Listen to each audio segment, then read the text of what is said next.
The global recession is taking the heat out of Africa's biggest economy. South Africa's inflation is stabilizing. According to numbers, prices are still rising by more than 8% a year. The rate has eased in April as spending and investment declined.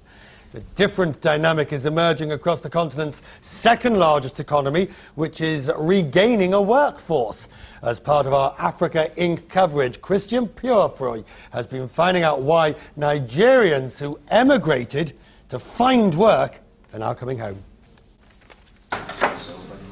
America's and Europe's immigrants are looking for jobs back home.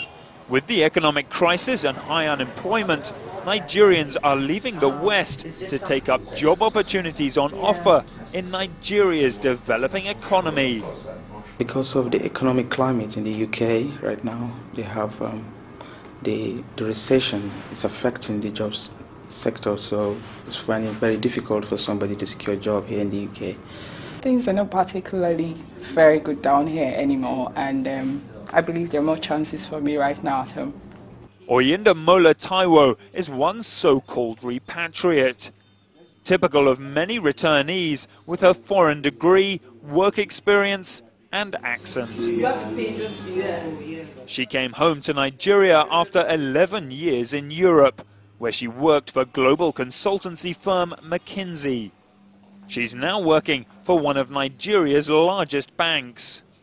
She left as the global economic crisis began, but says that was just one of her reasons for returning. If you come here every day and you work and you're able to contribute, then you have the fulfillment even within yourself. It's, I think that in what you lose in moving, you gain because you're able to do work that you really believe in, work that you really believe is making a difference on a big scale. She's being paid close to what she was earning in Europe. But with Lagos recently ranked one of the most difficult places to work in the world by Business Week magazine, it's been a readjustment. What other differences are there, in just getting to work, living in Lagos? I mean, it's really a change of lifestyle. I mean, for instance, you don't have electricity all the time, you don't have power, so you always have to make sure you have a generator. If you have a generator, you have to make sure that it has diesel.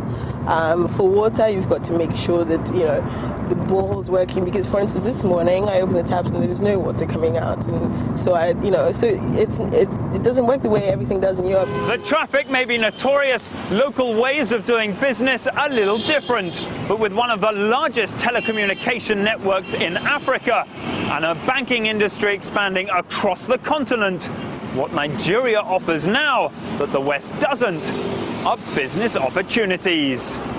There are no reliable figures for how many Nigerians have returned, but director of one Nigerian recruitment company says he has registered 10,000 Nigerians interested in returning home. And those wanting to return from America, he says, are at their highest levels since he started business in 2004.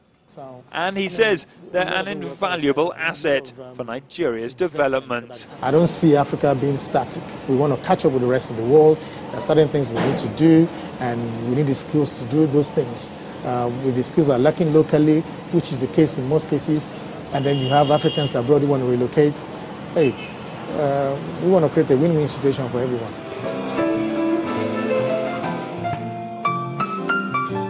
The West's brain drain is Africa's brain gain. And as the West drowns its sorrows, Oyindamola and Nigeria's other repatriates are toasting the future. Christian Purefoy, CNN, Lagos, Nigeria.